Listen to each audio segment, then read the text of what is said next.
이 방송을 시청하시는 시청자 여러분 안녕하십니까? 강중현 목사입니다. 이번 시간에는 요한계시록 제48강입니다. 저와 여러분들은 요한계시록 원문을 구조 분석하여서 강해로 같이 공부하고 있습니다. 우리는 지난 시간까지 요한계시록 13장까지를 공부하였고 이번 시간부터는 이제 14장을 공부하도록 하겠습니다. 먼저 14장의 구조부터 보도록 하겠습니다. 자, 14장의 구조입니다. 자, 14장의 구조를 보면 14장 구조 세 단락으로 나눠볼 수 있습니다. 그래서 A단락, B단락, C단락입니다. A단락은 1에서 5절, B단락 6에서 13절, C단락 14에서 20절로 이렇게 나눌 수 있습니다. 이렇게 세 단락으로 나눌 수 있는데 이 1에서 5절은 천상교회입니다. 천상교회에 14만 4천이 있다. 그죠? 14만 4천, 천상교회 14만 4천에 대해서 이제 이 B하고 C는 이렇게 하나로 연관된 그러한 단락입니다. 자, 6에서 13절은 이 복음과 말세 심판에 대해서 이건 뭐 하는 거다? 선포하는 것이다. 복음을 선포하고 심판을 선포하는 것이다. 그리고 여기는 이 복음을 선포하는 것에 대해서 그 복음에 대해서 알곡을 추수하는 것이다. 알곡 추수죠. 그 다음에 그 심판하신 그 심판에 대해서 이제 그 심판을 실행을 하시는 거죠. 심판, 실행. 그래서 이 6에서 13절, 그 다음에 14에서 20절 이 단락의 특징은 6에서 13절은 선포의 개념이고 여기는 그 선포한 것을 이제 직접적으로 실행하는 그런 단락으로 해서 같이 연관이 된다. 자, 우리는 이렇게 성경을 보실 때에 항상 전후 관계를 살펴서 우리는 성경을 봐야 된다. 14장을 공부할 때에 14장만 딱 띄어서 이렇게 보는 것은 매우 좋지 않은 것이다. 그래서 지금 이 14장은 앞에는 뭐가 있죠? 13장이 있고 뒤에는 뭐가 있죠? 지금 15, 16장이 있는데 여기에 지금 14장이 이렇게 들어가 있습니다. 그러니까 이 14장은 13장과는 어떤 연관관계가 있고 15, 16장과는 어떤 연관관계가 있는가, 거기에 대해서 우리는 이 구조를 통해서 살펴보자는 것입니다. 자, 이 지금 천상교회는 이거는 특징이 뭡니까? 완전히 이 신자들이 교회가 완전히 승리한 거죠. 승리. 그러면 이 13장은 무엇입니까? 짐승에 의해서 또 다른 짐승에 의해서 또 다른 짐승에 의해서 교회가 뭐를 받았어요? 많은 핍박을 받았죠. 심한 핍박을 받았죠. 이것이 어느 교회의 특징이죠? 이것이 바로 지상교회의 특징입니다. 지상교회의 특징. 이렇게 지상교회가 물론 이 짐승과 또 다른 짐승에 의해서 교회를 핍박하도록 만드는 것은 이 주범은 바로 사탄인데 이 사탄이 짐승과 또 다른 짐승을 불러들여서 이렇게 교회를 핍박하는 것이 13장인데 그것이 어느 교회다? 지상교회다. 그래서 이 지상교회는 또 다른 말로 말하면 어떤 교회라고 그런다?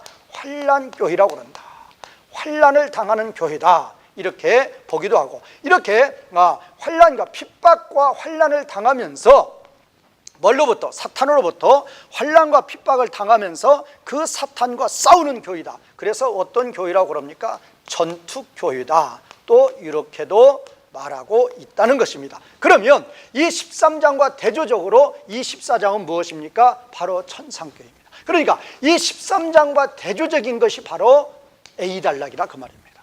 자, 이 13장에서는 지상교회가 환난과 핍박을 받습니다.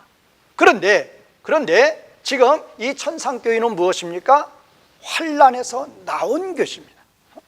천상교회의 특징은 환난이 없는 것입니다. 천상교회의 특징은 완전히 승리한 자들입니다. 자, 요한계시록 2장과 3장에 7교회가 나오는데 7교회의 특징이 무엇입니까? 모두 다 이긴 자들입니다.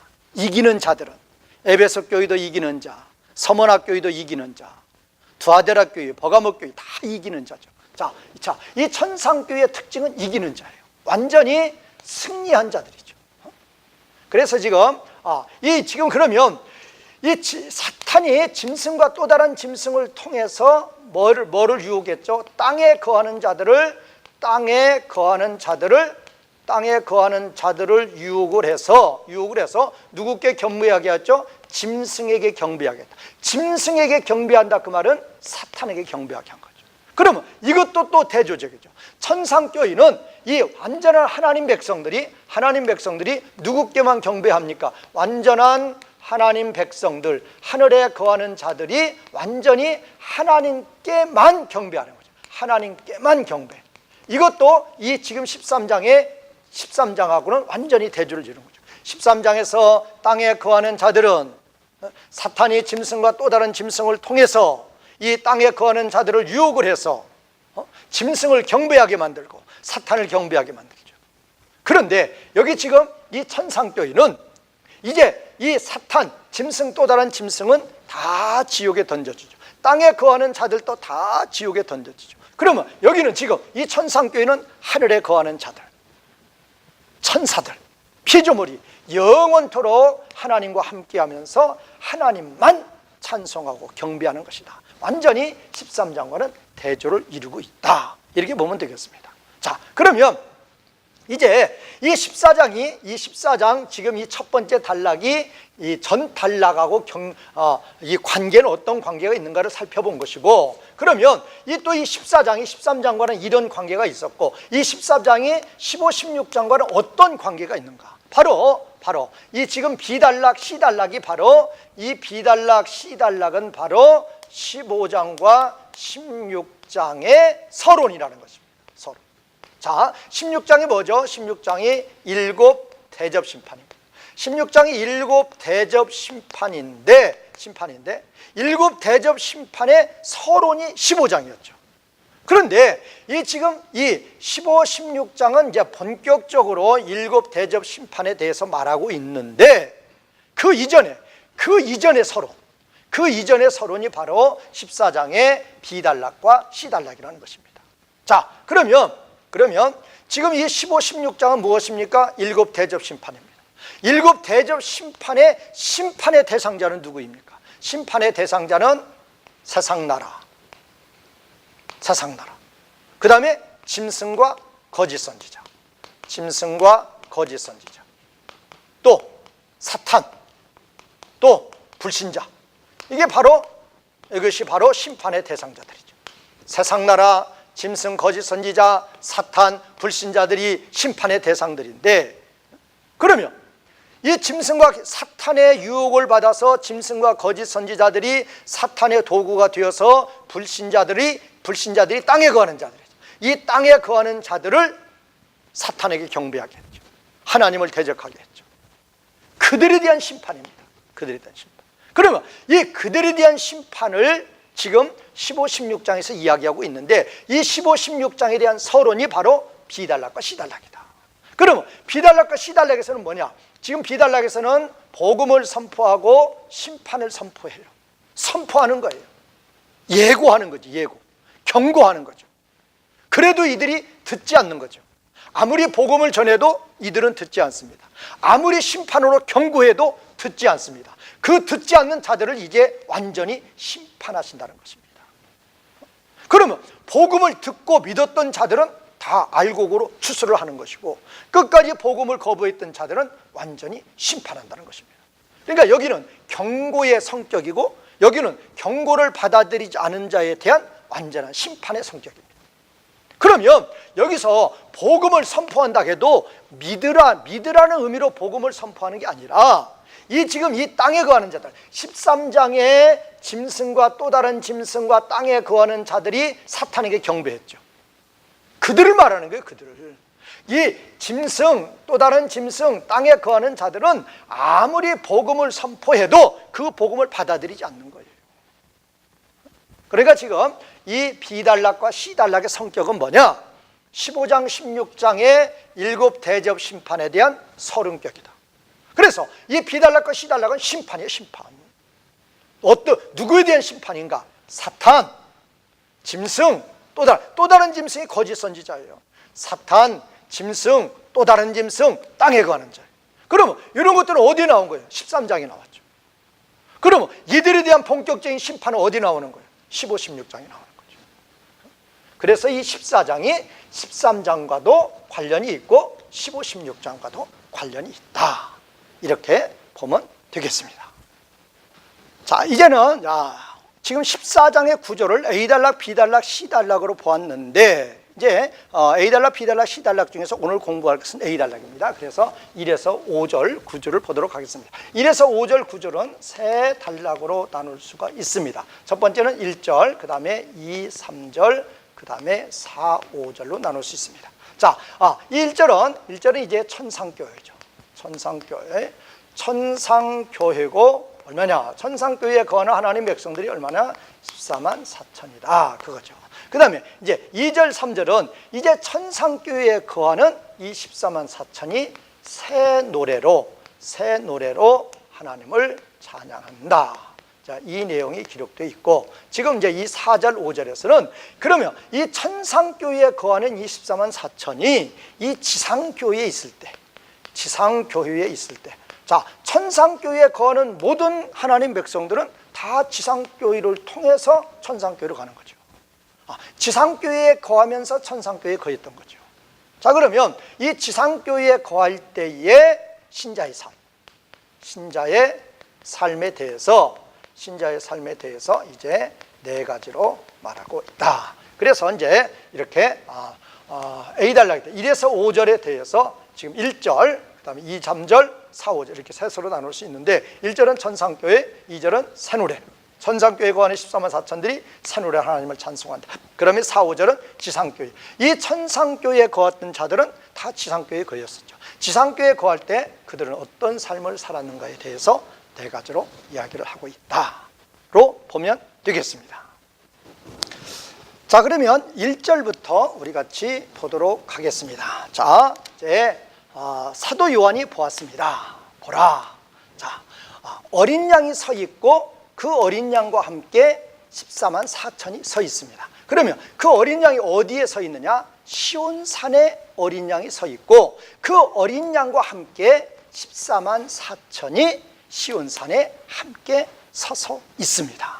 자, 그러면 이제 어린 양이 시온산에 서 있고 그 어린 양과 함께 14만 4천이 그 시온산에 서 있는데 도대체 이 시온산은 뭐냐 그 말이에요.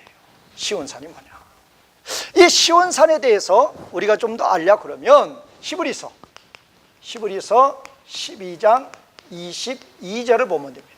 히브리서 12장 22절은 예수 그리스도를 믿어서 하나님의 자녀가 된 자들은 이미 들어갔다고 그랬어요. 어디에 들어갔느냐? 첫 번째 시온산에 들어갔다. 시온산에 들어갔다. 두 번째 살아계신 하나님의 도성에 들어갔다. 그 다음에 세 번째 하늘의 예루살렘에 들어갔다. 이미 하나님의 백성들은 예수 그리스도를 믿어서 하나님의 자녀가 된 권세를 받은 모든 하나님의 자녀들은 이렇게 시온산에 들어가 있다. 살아계신 하나님의 도성에 들어가 있다. 하늘의 예루살렘에 들어가 있다고 그랬어요. 그러면 시온산, 살아계신 하나님의 도성, 하늘의 예루살렘은 다 같은 말이에요. 똑같은 말이에요. 시온이라는 의미가 뭐예요? 시온이라는 의미, 하나님의 임재의 상징이죠. 하나님의 임재의 상징이에요. 하나님의 임재의 상징. 그러니까 시온산 하면 하나님의, 살아계신 하나님의 도성이라고 그랬잖아요. 하늘의 예루살렘이라고 그랬죠. 하나님이 계시는 곳이란 말이에요. 하나님 나라라 그 말이에요. 하나님이 계시는 곳, 하나님의 보좌가 있는 곳, 하나님의 나라. 그러면 거기에 그 하나님이 계신 곳에, 그 하나님 나라에, 하나님의 보좌가 있는 곳에 어린 양이 서 있습니다. 그리고 그 어린 양과 함께 14만 4천이 서 있다. 그러면 이제 우리들은 지금 그러면 이 시온산이라 그 말은 하나님의 보좌가 있는 하나님 나라, 천상교회죠. 자, 그러면 하나님의 보좌가 있는 천상교회다, 이렇게 보면 되는데, 거기에 지금 어린 양이 서 있고 14만 4천이 서 있다고 그랬습니다. 자, 그러면 이제 1절이 지금 이렇게 밑에도 계속되어 있으니까 우선 여기에 대해서 이제 설명을 하고 넘어가도록 하겠습니다. 자, 그러면 우리가 주위에서 이제 봐야 될 것, 이 시온산에 대해서는 이제 보았고, 이제 우리가 눈여겨봐야 될 것은 14만 4천이죠. 이 14만 4천에 대해서는 이미 전에 설명을 자세히 드렸기 때문에 뭐 자세한 건 설명드리지 않겠습니다. 자, 14만 4천. 이 14만 4천이라는 것은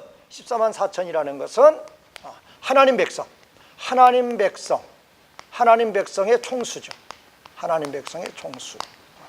자, 그러면 뭐 14만 4천은 물론 뭐 12 곱하기 1000이다. 그래서 12은 구약의 하나님 백성의 대표, 12은 신약의 하나님 백성의 대표, 1000은 이 지상의 교인은 하나님 백성들을 세는 기본 단위라고 그랬죠. 그러면 하나님 백성, 어떤 하나님 백성을 세워? 전투에 나갈 만한 하나님 백성들을 셀 때 1000명씩을 단위로 세웠죠. 민수기 31장 4절에. 자, 그러니까 이 12 곱하기 1000이라 그 말은 구약의 하나님 백성, 신약의 하나님 백성인데, 하나님 백성은 어떤 성격인가? 전투교회라 그 말이에요. 환난교회라 그 말이에요. 자, 그러면 이 14만 4천에 대해서 세 군데에서 나오고 있습니다. 어디에서 나오고 있습니까? 7장 1절에서 8절에 나오고 있고, 그 다음에 이제 7장 9절에서 17절에 나오고 있고, 그 다음에 여기 지금 14장 1에서 5절에 나오고 있습니다. 그러면 우선 지금 7장 1절에서 8절에 여기는 무슨 교회? 지상교회예요. 여기는 지상교회. 그 다음에 7장 9절에 17절은 여기는 천상교회죠. 여기는 천상교회. 그 다음에 14장 1에서 5절도 여기도 천상교회입니다. 그런데 이 7장 1에서 8절에서 여기서 이 지상교회의 수를, 하나님 백성들이 그 이마에 성령 하나님께서 인을 치시는데, 하나님 백성이라고 표시를 하는데, 그 성령 하나님께서 표시한 하나님 백성의 수가 얼마다? 이게 바로 14만 4천이에요. 그러니까 지상교회의 하나님 백성의 수가 14만 4천이다. 그런데 지금 여기 14장 1에서 5절은 천상교회예요. 그런데 천상교회의 하나님 백성의 수도 얼마다? 이것도 14만 4천이다 그 말이에요. 동일하죠. 자, 그러면 이 7장 9절에서 17절은 천상교회라고 그랬는데, 이 천상교회의 하나님 백성의 수를 뭐라고 그랬어요? 셀 수 없이 큰 무리다. 자, 아브라함의 언약이죠. 하늘의 뭇별과 같이, 해변의 모리얼과 같이 예수 그리스도를 통해서 구원받는 하나님의 백성의 수가 그렇게 많다고 그랬는데, 바로 그 천상교회의 하나님 백성의 수를 셀 수 없는 큰 무리다. 7장 9절에서 말하고 있죠. 그러면 이 14만 4천이라는 것이 영적인 의미의 수로, 영적인 상징적인 수로 12 곱하기 1000이었지만, 구약의 하나님 백성, 신약의 하나님 백성에 해가지고 하나님 백성의 총수로 봤는데, 그러면 하나님 백성의 총수가 얼마냐? 실제로 14만 4천 실제 수가 아니고 마다 셀 수 없이 큰 무리다.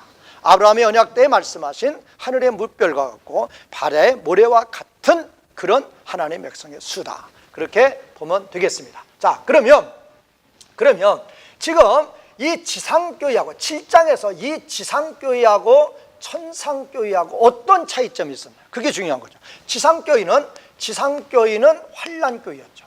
환난에 거하면서 그 사탄의 공격에 끊임없이 대항하면서 싸우는 전투교회였단 말이에요. 전투교회였다. 그런데 이 천상교회는 정반대죠. 천상교회는 이 7장 14절에 보면 천상교회는 환난으로부터 나온 자들. 이 지상교회는 환난 가운데 있는 자고, 천상교회는 환난으로부터 나온 자들이란 말이에요. 승리한 자들이죠. 그러니까 지금 여기 지상교회와 천상교회를 이렇게 대조시키는 것은 지상교회는 환난교회이고 전투교회이다.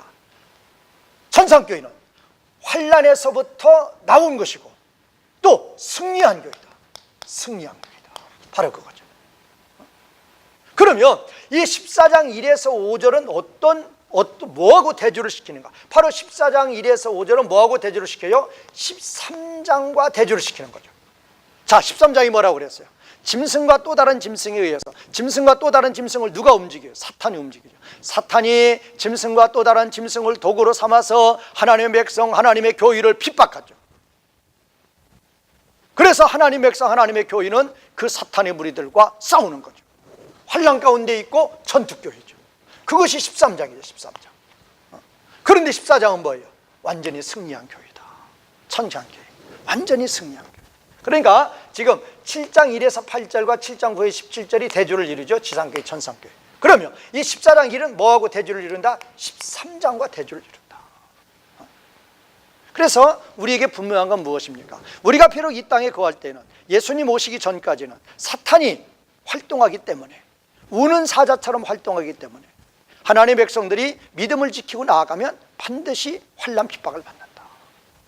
환난교회예요. 전투교회예요. 그러나 우리에게는 반드시 우리는 천상교회에서 승리한단 말이에요. 그래서 이 지상교회만 있는 게 아니라 천상교회가 있다.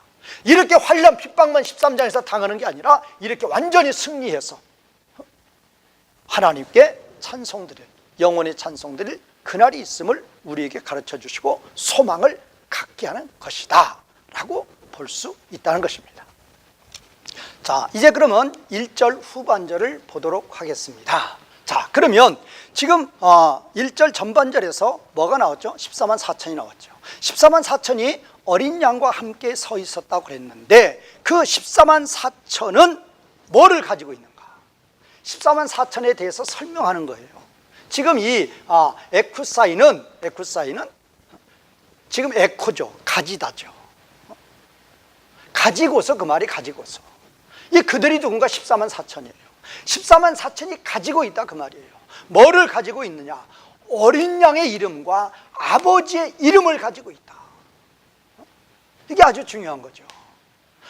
그 14만 4천이 하나님 백성들인데 그 하나님 백성들이 어린 양의 이름을 가지고 있고 하나님 아버지, 그의 아버지의 이름을 가지고 있단 말이에요. 이름을 가지고 있다. 그러면 그 이름이 어디에 기록되어 있는가? 어디에 기록되어 있다? 그들의 이마에 아버지의 이름과 어린 양의 이름이 기록되어 있다. 이건 아주 중요한 거예요, 저희한테. 자, 이것이 왜 중요한가 하면은 정반대로 대조를 이루기 때문에 중요한 거예요. 자, 우리는 13장에서 우리는 뭐를 해요? 13장 우리는 이제 16절에서 13장 16절에서 보면 여기도 똑같이 이마와 오른손에 무슨 표를 가지고 있죠? 짐승의 표를 가지고 있죠. 짐승의 표. 그러면 이마와 오른손에 짐승의 표를 받은 자들은 누군가? 이것이 바로 땅에 거하는 자들이죠.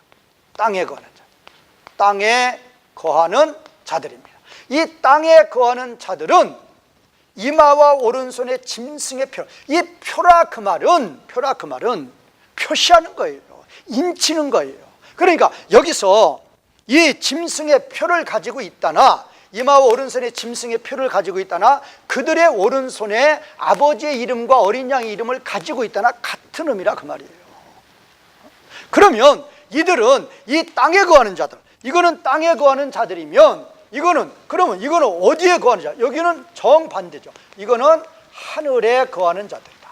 하늘에 거하는 자들이다. 하늘에 거하는 자들과 땅에 거하는 자들은 완전히 다르죠. 이 땅에 거하는 자들의 소속은 뭐죠? 사탄이죠. 사탄. 이들은 사상나라죠. 사탄에게 속한 자, 사탄의 통치를 받는 자들이라 그 말이에요. 그러나 하늘에 거하는 자들은 하나님께 속한 자죠. 하나님께 속한 자, 하나님의 통치를 받는 하나님 나라 가운데 거하는 자들이에요. 자, 그러면 이들은 그죠? 7장 3절에 보면 7장 3절 4절에 보면은 다른 천사가, 물론 성령 하나님이 주관하시는 거죠. 성령 하나님께서 천사를 보내시어서 하나님 백성들에게 인을 치죠. 하나님 백성들에게 인을 친단 말이에요. 인을 친다. 그러면 이 성령 하나님께서 천사를 통해서 하나님 백성들이 인을 치는데 그 수가 얼마다? 그 수가 14만 4천이란 말이에요. 이게 중요한 거예요. 자, 요한계시록 7장 3절 4절에서 성령 하나님께서 다른 천사를 보내서 하나님 백성들에게 인을 치는데 그 하나님 백성의 수가 얼마나? 14만 4천이에요. 그러면 이 인을 친다는 의미가 뭐냐? 바로 이 의미라 그 말이에요. 인을 친다는 의미가 그들의 이마에 아버지의 이름과 그 어린 양의 이름을 기록하는 거예요. 그러면 하나님 백성들은 그 이마에 아버지의 이름과 어린 양의 이름을 기록해요. 그러면 땅에 거하는 자들은 반대로 그들도 이마와 오른손에 짐승의 표를 받는데 이것과 이것은 정반대란 말이에요. 그러면 표를 받는다 그 말은 표시를 하는 거예요. 인을 치는 거예요. 그러면 짐승이 뭔가? 이 짐승이라 그 말은 사상나라 왕이라고 그랬어요. 사상나라 왕인데 이 사상나라 왕은 뭐하고 동일이 된다? 사탄하고 동일시된다. 왜? 사탄이 보좌와 권세와 자기의 모든 것을 이 짐승에게 주었기 때문에 사상나라 왕에게 주어가지고 짐승을 경배하고 사탄을 경배하게 한다 그 말이에요.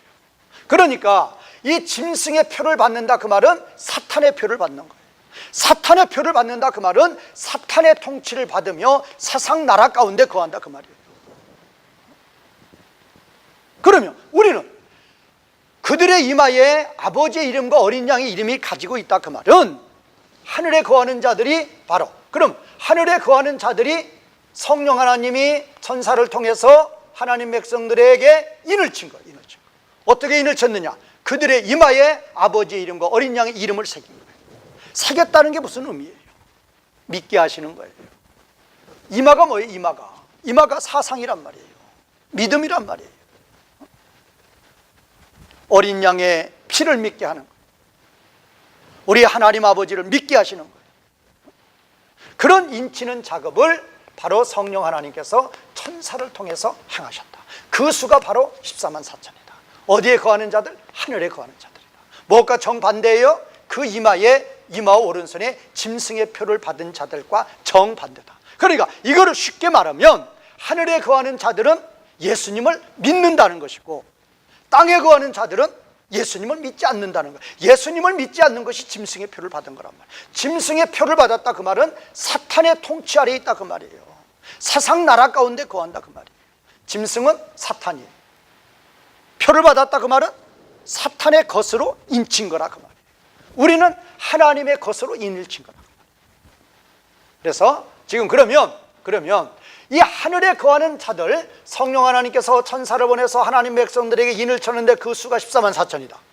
그러면 이것이 이 14만 4천의 이 수가 언제 결정이 됐느냐? 언제 결정이 됐다고 그랬어요? 13장 8절과 계시록 13장 8절과 17장 8절에 보면은 이 땅에 거하는 자들은 창세로부터 생명책에 기록되지 않은 자들이라고 했어요. 창세로부터 생명책에 기록되지 않았기 때문에 짐승의 표를 받는다고 그랬어요. 그럼 반대로 보면 이들은 언제 하늘에 거하는 자들이 됐느냐? 바로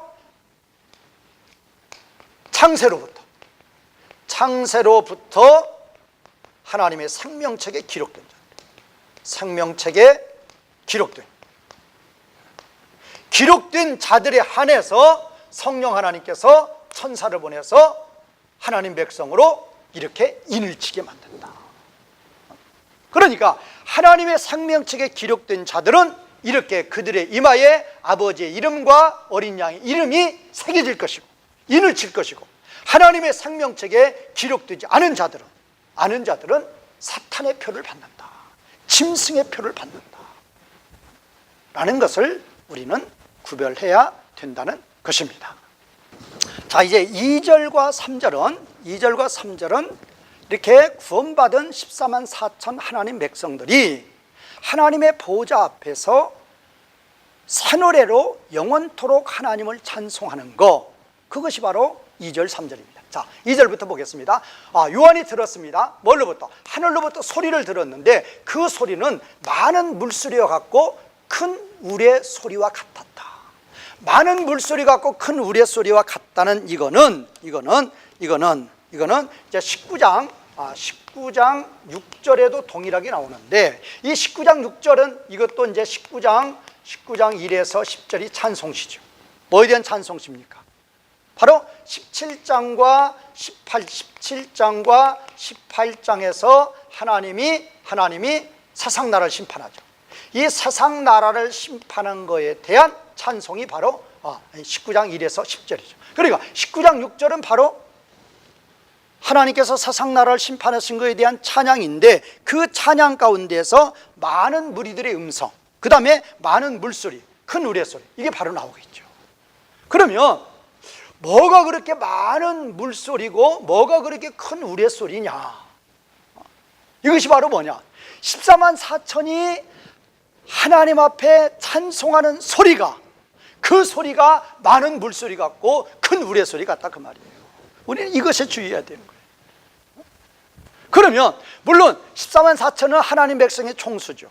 하나님 백성의 총수가 모여서 하나님을 한 목소리로 그렇게 찬송을 하니까 많은 물소리 같기도 하고 큰 우레소리 같기도 하겠다라고 생각할 수 있지만, 그보다 더 중요한 건 뭐예요? 더 중요한 것은 구속의 은혜예요. 구속의 은혜. 자, 우리는 하나님 백성들은 아까 지금 1절에서 뭐랬죠? 하나님 백성들은 그 이마에 어린 양의 이름, 그 다음에 아버지의 이름이 새겨져요. 어린 양의 이름, 아버지의 이름으로 인을 치는 거예요. 표시를 하는 거예요. 표시. 뭘로 표시하느냐? 너는 하나님의 것이다, 너는 하나님 백성이다 라고 표시를 하는 거예요. 그러면 우리의 표시는 뭐냐? 어린 양이라, 그 말은 예수 그리스도의 피란 말이에요. 피. 하나님이 사람의 몸을 입고 오셔서 우리 같은 죄인들을 위해서 죽어주셨단 말이에요.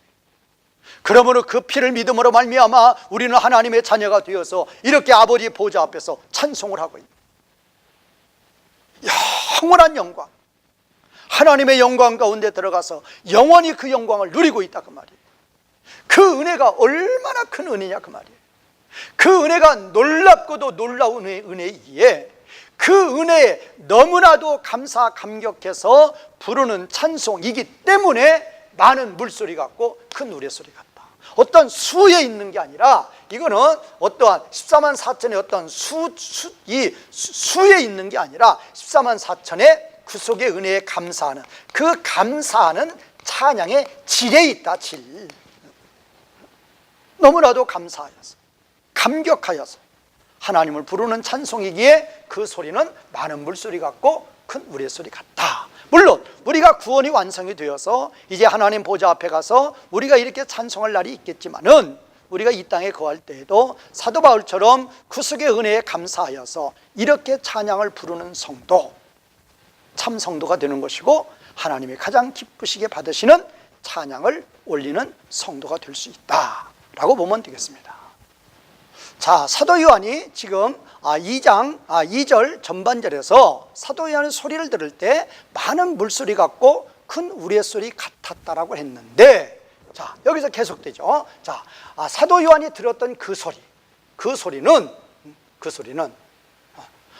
검은 곳 타는 사람들의 검은 곳 타는 것 같은, 그들의 검은 고로 검은 곳 타는 사람들이 검은 곳 타는 것 같은 그 소리다. 그러면 여기서 지금 이 말하고 있는 이 검은 고라는 이 의미가 뭐냐? 하나님 나라에서 새 노래로 찬양을 부를 때 사용되는 악기, 하나님 백성들이 하나님의 보좌 앞에서 이제 새 노래로 하나님을 찬송할 때에 그때 사용되는 악기의 이미지로 지금 이렇게 검은 고를 이야기하고 있는 것입니다. 이제 3절 보겠습니다. 자, 그러면 그들이 새 노래를 부른다. 새 노래. 이 새 노래는 뭔가? 천상교회에서 부르는 노래다. 하나님 백성들이 부르는 노래죠. 구속의 은혜에 감사 감격하여서 하나님 백성들이 이 지상교회에서 천상교회에서 부르는 노래가 산노래다. 그러면 이 14만 4천이 이제 산노래로 하나님께 찬송을 할 때에 어디에서 찬송을 하냐? 보좌 앞에서, 보좌 앞에서, 그리고 내 생물들 앞에서, 그리고 장로들 앞에서. 그러니까 14만 4천의 위치는 보좌 앞이고 내 생물들 앞이고 장로들 앞이다. 그러면 이 장로들이 보면 24장로죠. 어떻게 보면 같은 의미죠. 이게 중복의 의미로도 계시록에서는 표현하는 경우가 여러 군데 나오고 있습니다. 자, 그러면 이 14만 4천이 산노래를 부르는데 보좌 앞에서, 내 생물 앞에서, 장로들 앞에서 노래를 부르고 있다. 이 노래는 어떤 노래인가? 구속의 은혜에 감사 감격하여 부르는 찬양이다 라고 보면 되겠습니다. 자, 그러면 이제 3절 후반절을 보겠습니다. 3절 후반절. 자, 그러면 그 산노래는 능히 지금 능히 아무도 할 수 없다. 뭐를? 그 노래를 배우는 것은 능히 아무도 할 수 없다. 누구 외에는 14만 4천 외에는 그 어느 누구도 그 산노래를 배울 수가 없다. 그러면 14만 4천은 누군가? 땅으로부터 구속함을 받고 있는 자들이다. 그러니까 이 14만 4천은 산노래를 부르는 것인데, 이 14만 4천이 산노래 부르는 것은 아무나 부르는 거 아니라 그 말이에요. 아무나 부르는 게 아니고 14만 4천만이 부르는 노래다. 그게 바로 산노래다. 그러면 14만 4천은 누구냐? 바로 땅으로부터 구속함을 받은 자들이다. 자, 그러면 이 산노래를 부르는 거에 대해서 이 산노래를 부르는 거에 대해서 어디 나오죠? 5장 8절 9절에 나오죠. 5장 8절 그리고 9절이 나오고 있고, 그 다음에 이제 15장 2절 3절이 나오고 있죠. 자, 그러면 이 산노래에 대해서 구약적 배경은 이사야 35장 10절이죠. 이사야 35장 10절인데, 이사야 35장 10절에서 여호와의 속량함을 받은, 여호와의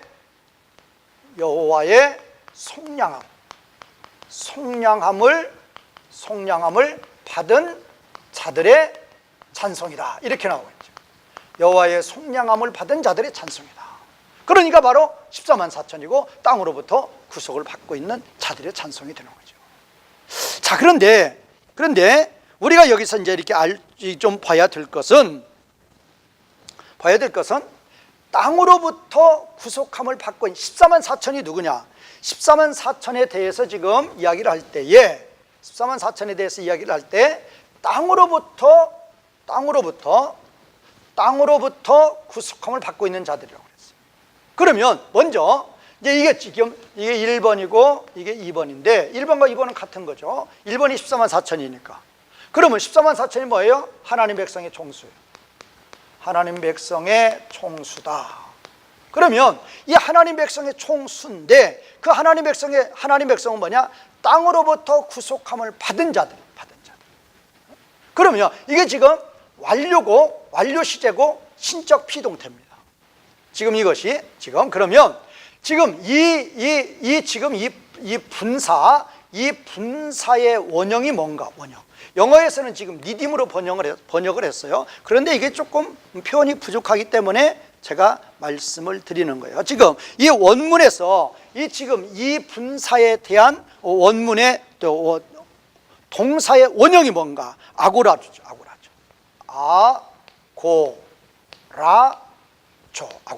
아고라조죠. 그러면 이 아고라조의 뜻이 뭐냐? 사다예요. 사다. 뭐를 사다? 물건을 사다 할 때 사다예요. 그러면 이게 비동태예요. 비동태니까 지금 아고라조, 이 분사의 동사의 원형이 아고라조란 말이에요. 그럼 이 아고라조의 의미가 뭐냐? 사다예요. 사다. 뭐를 사다?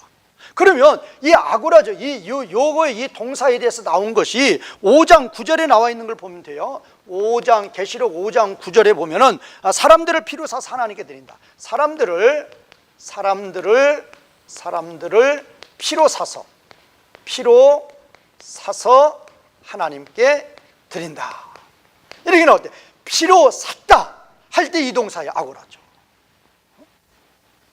그러니까 지금 이 14만 4천은 지금 하나님 백성들인데, 하나님 백성이 뭐냐? 땅으로부터 구속함을 받고 있다고 그래요. 우리말은 지금 니딤으로 번역을, 영어도 니딤이고 우리도 지금 구속함을 받고 있는 걸로 이렇게 돼 있는데, 지금 이거에 대한, 이 분사에 대한 정확한 동사 원형은 아고라죠. 아고라의 의미가 뭐냐? 사다. 그러면 이게 피동태예요. 누가 사는 것이냐? 하나님이 사는 거예요. 사람들을 피로 사서 하나님께 드렸다. 어린 양께서. 자, 그러면 신적 피동태니까 하나님이 예수 그리스도의 피값으로 사는 거죠. 사다.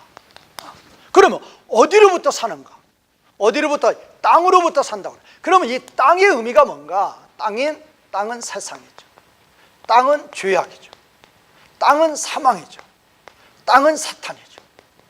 바로 이거를 이야기하는 거죠. 사망 권세 아래에 있는 자, 죄악 가운데 있는 자, 사탄의 권세 아래에 있는 자들을 예수 그리스도의 피값으로 사서 어떻게 했어요? 사서 자유케 한 거죠. 사서 자유케 했다. 이 동사의 의미가 중요한 거예요. 자, 14만 4천이 뭐냐? 하나님 백성인데, 하나님 백성이 뭐냐? 땅으로부터 구속함을 받고 있다. 이 구속함을 받았다는 뜻이 뭐냐? 사다라는 뜻이에요. 사다면 피동태니까 누가 사는 거냐? 하나님이 사는 거예요. 하나님이 뭘로 샀느냐? 예수 그리스도의 피값으로 샀다. 그런데 어디로부터 샀느냐? 어디로부터? 땅으로부터 샀다. 그 땅은 세상이고 죄악이고 사망이고 사탄이다. 이 세상 가운데 있는 자, 죄악 가운데 있는 자, 사망 가운데 있는 자, 사탄 가운데 있는 자를 예수 그리스도의 피값으로 사서 자유케 해주셨다. 예수 그리스도의 피값으로 말미암아 자유함을 얻었다. 이것이 바로 이제 만약에 이게 이제 나오는 것이 자유함을 얻었다. 이제 요것과 이제 비슷한 것이 니트로시스죠. 니트로시스도 이제 비슷하죠. 값을 주고 사서 자유케 하다. 자, 그래서 우리는 이 동사의 의미, 14만 4천이 무엇인가? 땅으로부터 구속함을 받고 있다고 그랬는데, 구속함을 받고 있다는 뜻이 이런 의미다 라는 것을 알아야 될 필요가 있겠습니다. 자, 이제 4절 5절을 보겠습니다. 4절 5절은 이제 우리가 지금 1에서 5절을 공부하고 있는데, 지금 1절은 14만 4천이었죠. 14만 4천. 그 다음에 이제 2절과 3절은 이 구원함을 받은, 구속함을 받은 14만 4천이 새 노래로 하나님을 찬양하는 거죠. 그 다음에 이제 4절 5절은 이 14만 4천이 지금 여기에서는 천상교회에 있죠. 천상교회에 거하고 있는데, 이 천상교회에 거했던 자들은 모두 다 이제 이 지상교회를 통해서, 또 지상교회와 천상교회에 같이 머물다가 이제 천상교회를 간 거죠. 그러면 이 천상교회에 거하는 자들은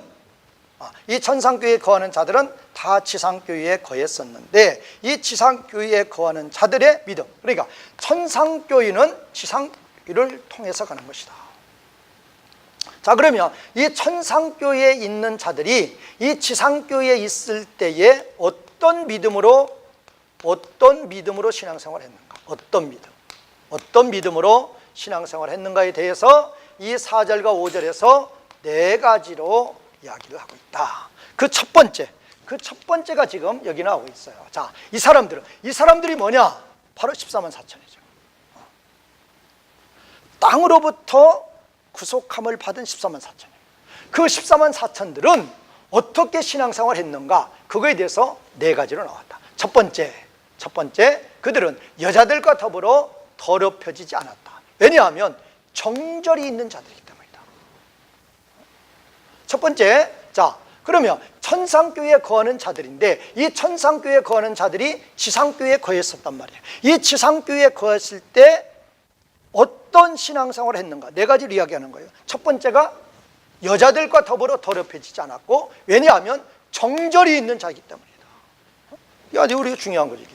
자, 여자들과 더불어서 더럽혀지지 않았고, 그 다음에 정절이. 자, 여자들과 더불어 더럽히지 않는다. 자, 야고보서 4장 4절이 나오죠. 야고보서 4장 4절. 가늠하는 자들. 야고보 4장 4절에 보면 가늠하는 자가 나오죠.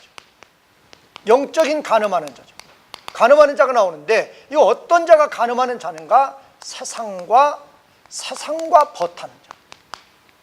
그러면 이 사상과 벗하는 자가 뭔가? 바로 요한일서 2장 15, 16절에 보면 사상과 벗한, 요한일서 2장 15, 16절에 보면은 사상과 벗하는 자가 나오죠. 뭐죠? 너희는 사상을 사랑하지 말라. 사상을 사랑하는 자. 그러면 사상이라는 게 뭔가? 바로 욕심이라고 했어요. 욕심. 육신의 정욕, 안목의 정욕, 자랑, 자기 자랑,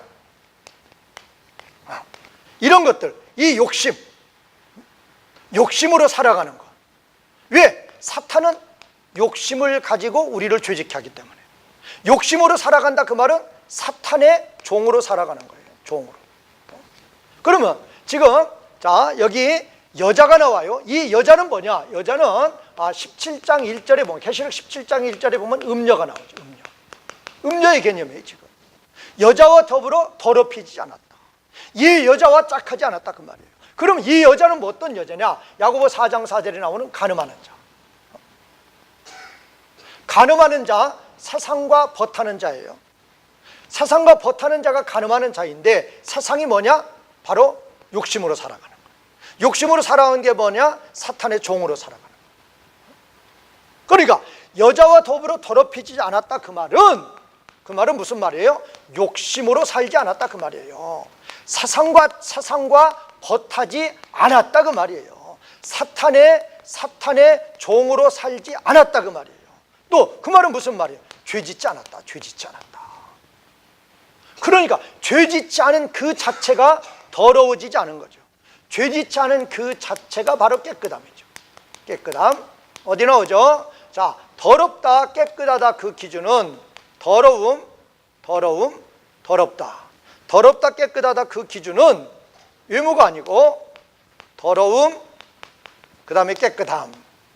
더러움, 깨끗함의 기준, 이것은 의무가 아니다. 의무가 아니고 이거는 바로 마태복음 15장 17절 18절에 보면 예수님 말씀하셨죠. 손 씻지 않고 먹는 그것이 더러운 게 아니고 마음에서 나오는 게 더러운 것이다. 그러면 마음에서 나온다는 게 뭔가? 사탄의 종되는 거예요. 욕심으로 살아가는 거예요. 욕심으로. 그것이 더러운 거라 그 말이에요. 자, 그러면 우리는 왜 욕심으로 살지 말아야 되고 세상과 벗하지 않아야 되고 사탄의 종로로 타지 말아야 되고 죄짓지 않는 자가 돼야 되는 것인가? 그 이유, 하나님 백성들은 정절이 있는 자라 그 말이에요. 정절이 있는 자. 이 정절이 있는 자는 의미가 뭐냐? 고린도후서 11장 2절이에요. 고린도후서 11장 2절에 어떤 의미가 있죠? 우리를 정결한 처녀로 우리 모든 신자들은 정결한 처녀가 되어야 돼요. 정결한 처녀가 되어서 그리스도가 우리의 신랑이고, 정결한 처녀가 될 때 우리가 신부가 되어서 우리는 바울이 정결한 처녀인 우리를 그리스도께로 중매한다 그랬어요. 그럴 때 그 정결한 처녀가 뭐냐? 바로 이 파르데노이. 그런데 여기서 중요한 것은 이 파르데노이는 복수인데 이 바울이 고린도서 11장 2절에서 말하는 이 정결한 처녀를 할 때는 거기서는 파르데논이요. 파르데논. 거기서는 파르데논인데 이 파르데논이 뭐냐?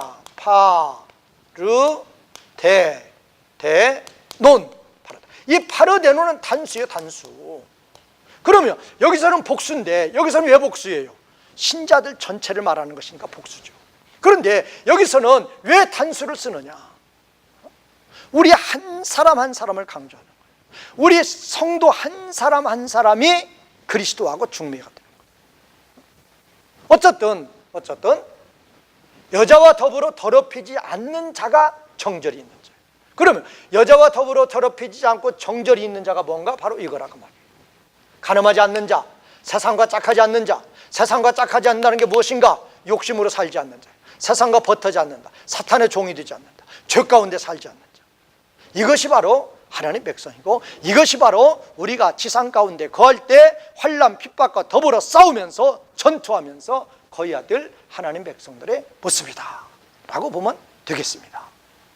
자, 이제 두 번째입니다. 두 번째로 천상교회에 거하는 하나님 백성들이 이 지상교회에 거할 때 어떤 삶을 살았는가, 두 번째예요. 자, 첫 번째는 뭐예요? 세상과 짝하지 않는 거예요. 가늠하지 않는 거예요. 정결한 처녀예요. 그러면 이 지금 두 번째에서는 어린 양이라는데, 어린 양을 따라가는데, 어린 양이 그가 가시면, 어린 양이 가시는 곳이면 어디든지 그 어린 양을 따라가는 자예요. 그러니까 지금 이 두 번째는, 첫 번째가 뭐예요? 세상과 짝하지 않는 거예요. 세상과 짝하지 않는 게 뭐라고 그랬어요? 욕심으로 살지 않는 거예요. 욕심으로 산다는 건 뭐예요? 사탄의 종이 되는 거예요. 욕심으로 산다는 것이 자기 뜻대로 사는 거예요. 그러니까 지금 첫 번째가 지금 정절이 있는 자인데, 깨끗한 자인데, 이게 바로 뭐냐? 정절한 자, 깨끗한 자가 뭐냐? 욕심으로 살지 않는 자예요. 욕심으로 살지 않는 자예요. 그러면 욕심으로 살지 않는 자가 뭐냐? 이것이 바로 자기를 위해 살지 않는 자예요. 그러면 자기를 위해서 살지 않는 자라는 이 의미가 뭐냐? 하나님의 뜻대로 사는 자예요. 하나님의 뜻대로 사는 자. 바로 이 두 번째가 바로 이거죠. 그러니까 첫 번째나 두 번째 어린 양이 어디를 가시든지 그 어린 양을 따라가는 자들이 따라가는 자. 그러면 이것이 뭐냐? 자, 자기 뜻을 다 버리고, 자기 뜻을 온전히 버리고 하나님의 뜻대로 살아가는 거예요. 하나님의 뜻대로. 그럼 이것이 뭡니까? 이것이 바로 하나님의 나라죠. 이것이 바로 의를 이루는 거죠. 그러면 이 두 번째나 첫 번째나 같은 의미라 그 말이에요. 첫 번째는 정결 깨끗한 자, 욕심으로 살지 않는 자, 자기를 위해 살지 않는 자, 하나님. 그러면 이거를 다른 말로 바꾸면 뭐냐? 하나님의 뜻대로 사는 자. 그거를 두 번째에서 얘기하는 거예요. 그러니까 두 번째에서 이야기하는 것은 첫 번째하고 동일한데 첫 번째에서는 욕심으로 살지 않는다, 사탄의 종으로 살지 않는다, 자기를 위해서 살지 않는다, 그런 의미고, 두 번째는 그거를 다른 말로 바꾸면 뭐냐? 하나님의 뜻대로 사는 것이다. 하나님의 나라 의를 행하며 사는 자이다. 우리가 하나님의 백성으로 우리가 직분을 받고 은사를 받아서 무엇을 하든지 간에 아무리 큰 역사를 이룬다 해도 하나님 뜻 따르지 않고 자기 뜻대로 하는 것은 다 헛된 거예요. 왜? 하나님 뜻 따르지 않고 자기 뜻을 따라가는 것은 무엇입니까? 그게 바로 사탄을 따라가는 거예요. 다 헛된 거예요. 하나님 대적하는 거예요. 우리가 세상 사람들이 볼 때는 아주 작은 일이라 할지라도 하나님의 뜻을 따라가는 거예요. 그러면 그것이 영적으로는 가장 큰 것이 된다. 그것이 바로 하나님 백성, 천상교회에 거하는 자들이 이 땅에 거할 때 살아갔던 모습들이다 라는 것을 두 번째에서 말하고 있습니다. 이제 세 번째입니다. 자, 이 세 번째도 지금 중요한 거죠. 세 번째는 사람들로부터 구속함을 받은 자. 아까 여기 구속함 받았다는 이 단어, 제가 아까도 말씀드렸죠. 이 단어가 지금 3절에 나와요. 3절에 뭐가 나왔었죠? 지금 14만 4천이 3절에 나오는데, 그 14만 4천을 땅으로부터 구속함을 받은 자로, 땅으로부터 구속함을 받았다 할 때 이 단어하고 동일한 단어예요. 그러니까 이 단어도 동사 원형은 아고라죠. 이 아고라죠 뜻이 뭐냐? 사다예요. 사다. 그런데 여기도 지금 이 동사가 비동태예요. 그러면 여기도 보면 사다인데 비동태니까 누가 산 거예요? 하나님이 사신 거예요. 하나님이 사신 거예요. 그러면 어디로부터? 아까는 땅으로부터 샀다고 그랬는데 여기는 사람들로부터 샀다고 그랬어요. 그러면 이 사람의 의미는 뭐냐? 죄인이에요. 왜? 의인은 없나니 하나도 없기 때문에, 선인은 없나니 하나도 없기 때문에, 아담 범죄 이후에 모든 사람들은 다 죄인이에요. 죄인들 가운데서 죄 가운데에서 하나님이 사셨는데 뭘로 샀느냐? 예수 그리스도의 피값으로 산 거죠. 피값으로. 예수 그리스도의 피값으로 샀어요. 그런데 이제 중요한 게 뭐냐? 하나님과 어린 양에게 처음 열매로. 이게 지금 역격인데 대오, 그 다음에 아르니오, 역격인데 역격은 위해서라고도 번역할 수 있어요. 하나님을 위해서, 어린 양을 위해서 처음 열매로 구속함을 받은 자예요. 그러면 하나님께서 이렇게 죄인들 가운데서 예수 그리스도의 피값으로 하나님 백성들을 사셨는데, 하나님 백성들을 사신 목적이 뭐냐? 하나님과 어린 양에게 처음 열매로 사셨다는 거예요. 그러면 처음 열매로 사셨다는 의미가 무언가? 처음 열매의 의미가 뭔가? 이 처음 열매의 의미는 에레미야 2장 3절과 에레미야 23장 10절이에요. 에레미야 23장 10절이에요. 지금 에레미야 2장 3절, 23장 10절에서 2장 3절에서 뭐라고 하는가 하면 이스라엘은 하나님 앞에 첫 열매다. 이스라엘이 뭔가? 하나님 백성들. 하나님 백성들은 하나님 앞에서 첫 열매다. 그리고 그 첫 열매, 여기는 지금 에레미야가 아니에요. 레위기. 에레미야 2장 3절에서 하나님 백성들은 첫 열매라고 그랬고, 레위기 23장 10절에서 뭐가 나와요? 첫 이삭은 첫 것은 모두 다 하나님께 바쳐야 돼. 하나님 것이 하나님. 첫 것은 모두 다 하나님 것이기 때문에 하나님께 바쳐야 된다. 그러니까 지금 여기서 하는 말을 잘 보세요. 자, 모든 사람들이 다 죄인인데 죄 가운데에서 하나님께서 예수 그리스도의 피값으로 샀어요. 이 구속을 받았다, 그 말은 아고라조예요. 사신 거예요. 누가? 비동태니까 하나님이 사신 거예요. 하나님이 샀는데 왜 사셨는가? 하나님과 어린 양을 위해서 처음 열매로 샀다. 이 처음 열매가 뭔가? 에레미야 2장 3절에서 하나님 백성들은 다 처음 열매다. 그러면 처음 열매의 의미가 뭔가? 레위기 23장 10절에서 첫 이삭은 하나님께 바치는 거예요. 첫 것은 다 하나님께 바치는 거예요. 장자 다 하나님께 바치는 거예요. 어떤 의미예요? 하나님 백성들은 다 하나님의 것이다. 자, 고린도전서 7장 23절에 값으로 산 것이 되었으니, 모든 하나님 백성들은 예수님의 피값으로 샀단 말이에요. 하나님이 예수 그리스도의 보배로운 피값으로 우리를 사셨으니까 이제는 너를 위해서, 자기를 위해서 욕심으로 살지 말고 하나님의 영광을 위해서 살라. 그래서 우리는 로마서 14장 7절 8절에 자기를 위해서 사는 자 없고 자기를 위해서 죽는 자 없고, 살아도 주를 위해서 살고 죽어도 주를 위해서 죽는 이유가 우리는 처음 열매라, 그 말이에요. 처음 열매가 뭐냐? 하나님 것이란 말이야. 하나님 거. 왜? 하나님이 예수님의 피값으로 샀단 말이에요. 사셨다. 하나님의 것이다. 하나님의 것이면 하나님과 어린 양을 위해서 살아가야 된다, 그 말이에요. 아주 중요한 의미죠. 그러면 하나님과 어린 양을 위해서 살아가면 우리는 당연히 하나님의 뜻대로 살아가야죠. 하나님의 뜻대로 살면 정절이 있는 자, 깨끗한 자가 되는 것이다. 다 같은 의미예요. 같은 의미. 그러니까 지금 천상교회에 거하는 자들이 이 지상교회에 거할 때 어떤 삶을 살았는가를 말하고 있는 거예요. 이게 바로 지금 정절이 있는 자, 어린 양이 어디를 가든지 어린 양을 따라가는 자, 처음 열매로 속한 자, 이게 바로 누구예요? 저와 여러분들이란 말이에요. 저와 여러분들의 정체성이 바로 이거라, 그 말이에요. 그래서 우리는 하나님께서 우리를 피로 값주고 사서 하나님의 것으로 만들어 놨는데, 그렇게 하나님이 하신 목적이 무엇인가?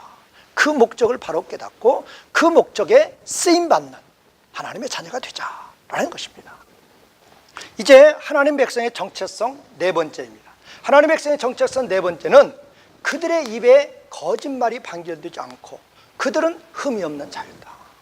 거짓말하지 않는 자다. 자, 하나님 백성의 정체성으로 거짓말이 나옵니다. 자, 이 거짓말이 나오는 이유가 뭔가? 요한복음 8장 44절에서 요한복음 8장 44절에서 뭐가 나오죠? 자, 사탄의 정체성이 뭔가? 사탄의 정체성은 거짓말이에요. 거짓말. 거짓말장이에요. 그러니까 어떤 사람이 거짓말하고 살아간다는 그 말은 사탄의 종이 되었다 그 말이에요. 사탄의 종이다 그 말이에요. 사탄의 종.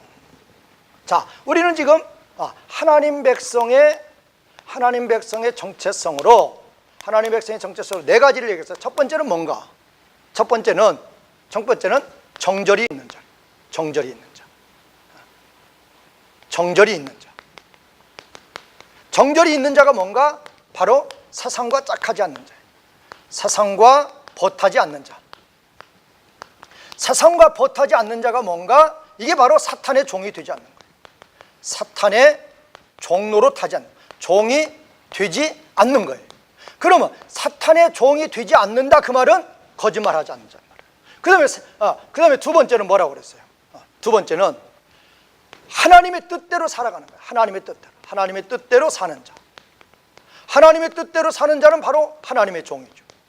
그러면 여기서 첫 번째로 사탄의 종으로 사는 자는 죄 가운데 살지만 하나님의 종으로 사는 자는 의 가운데 살아가는 거예요. 그 다음에 이제 세 번째로 지금 4절에서 세 번째로 처음 열매라고 그래요. 처음 열매. 하나님 백성들은 처음 열매다. 이 처음 열매의 의미가 무엇인가? 하나님의 것이니까 하나님 위에서 살아가야 된다 그 말이에요. 네 번째는 뭐예요? 거짓말하지 않는다. 거짓말하지 않는다. 이 거짓말하지 않는다는 의미가 뭔가? 거짓말하지 않는다는 의미가 바로 하나님의 종이 된다 그 말이에요. 하나님의 종이다. 그래서 우리는 하나님의 백성의 정체성으로 네 가지를 말하고 있는데 궁극적으로 보면 다 같은 의미라고 말이에요. 어떤 의미가? 어떤 의미로? 우리 하나님 백성들은 사탄의 종이 되지 말고 하나님의 종이 되자. 우리가 전에는 사탄의 종이었지만 이제는 하나님의 종이다 라는 로마서 6장 17절 18절의 말씀을 우리가 가슴에 새기고 더 이상 사탄의 종로로 타지 말고 하나님의 종으로 살아가는 하나님 백성의